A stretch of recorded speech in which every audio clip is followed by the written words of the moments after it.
네, 안녕하세요 여러분. 압구정 수달입니다. 엊그저께 아리팍에서 90평 180억 거래 신고가 완료됐습니다.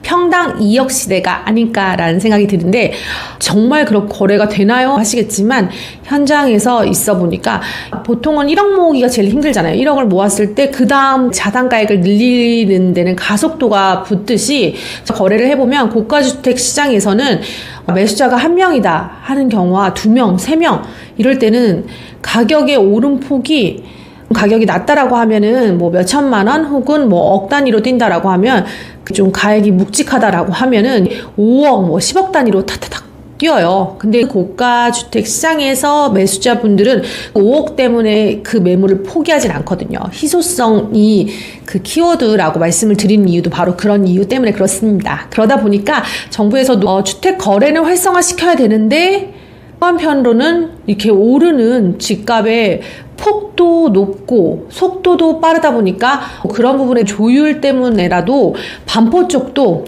토지거래 허가 구역으로 이제 검토 중이다라는 얘기를 하고 계시는 것 같아요. 압구정 이어 반포, 강남 3구, 용산구까지 토지거래 허가 구역으로 묶을 거다라는 이야기를 하는데 기존의 토지거래 허가 구역 외에 구역에 속했던 반포 아니면 용산구 뭐 이런 쪽에 있는 분들은 토지거래 허가구역이 도대체 뭐야?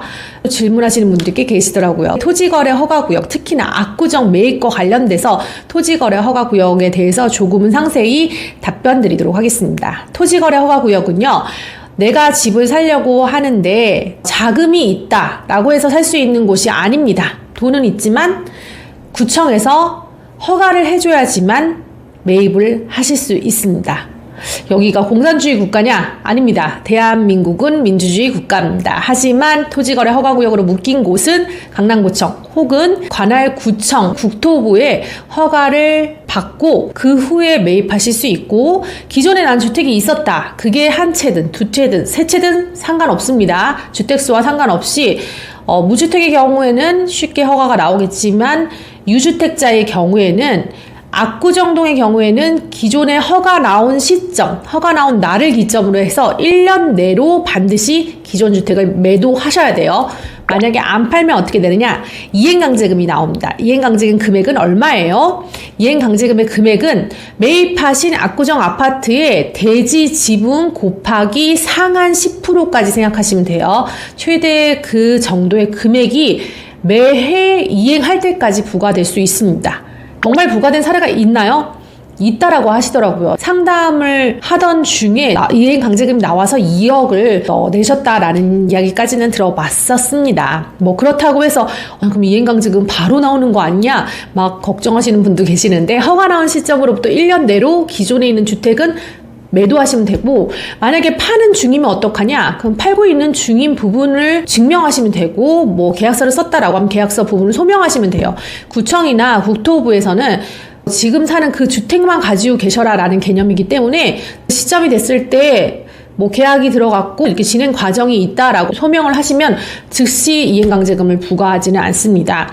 2, 3개월 정도 유예를 준다 뭐 이런 얘기도 있지만 이건 케이스 바이 케이스니까 담당 강남구청이면 강남구청 토지거래 허가과에 직접 미리 문의하시고 나 이런 부분에서 문제 없을 것 같다라는 확신이 섰을 때 그때 매입하시는 게 맞다라는 생각이 들어요. 자, 실거주 반드시 주거형의 경우에는 2년 하셔야 됩니다. 그렇지 않을 경우에는 이행강제금 부과되고요. 강제이행금은 얼마 부과되냐? 사려고 하는 토지 지분 곱하기 공시지가 곱하기 상한 10% 이행할 때까지 부과합니다. 1회로 끝나는 게 아니에요. 기존 주택은 모두 팔아야 할까요? 네. 구청 담당자의 재량이긴 한데 법안상으로는 간결하게 써 있다 보니까 웬만하면 기존 주택을 파세요라고 하는데 담당의 기준에 따라서 약간의 좀 여유가 있는 경우도 있는 것 같아요. 뭐 기존의 전 담당자는 되게 깐깐해서 무조건 다 팔아라, 아예 여지를 안 남겼던 것 같아요. 근데 최근 들어서는 임대주택의 경우에는 임대사업자 등록증을 제출을 하고 소명을 정확하게 한다면 그런 주택을 제외해 준 경우도 있었습니다. 이거는 케이스 바이 케이스예요. 반드시 이랬다더라 라고 하니까 나도 해줘야 돼, 이건 아니에요. 여러분들도 담당과에 정확하게 문의하시는 게 맞습니다. 이것도 조심하셔야 돼요. 세대원 전원의 전입신고가 필요합니다. 세대원 전원의 전입신고가 기본적으로는 필요합니다. 일부 가족이 다른 곳에 살고 있다면 세대원 모두를 전입신고를 해야 된다는 부분 참고하셨으면 좋겠고요.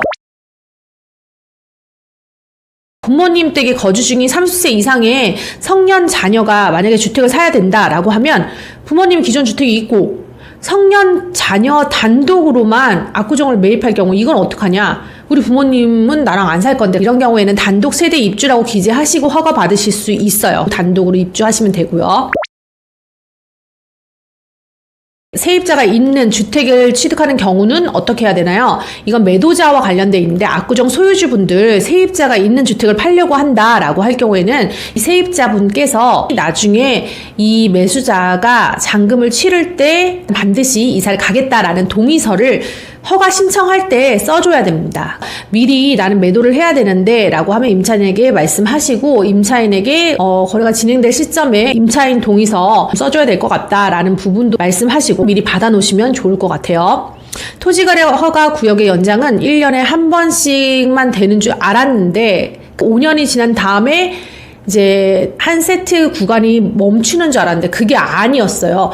1년 또는 최대 5년까지 한 번에 묶을 수 있다는 얘기고 그래서 연속으로 계속해서 지정될 수도 있다라고 합니다. 현재 압구정동 현황으로 봐서는 지금 풀리면은 더 무섭게 가격이 오를 것 같아요.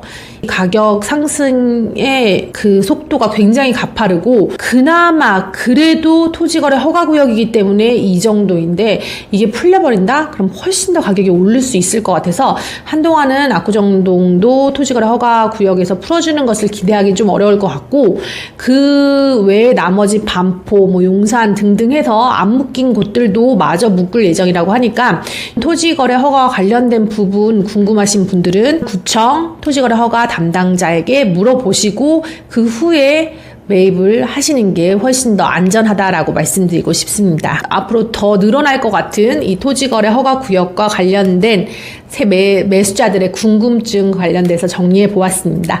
영상이 도움되셨다면 좋아요와 구독, 알림 설정 부탁드리고요. 다음 시간에도 좋은 정보로 찾아뵙겠습니다. 감사합니다.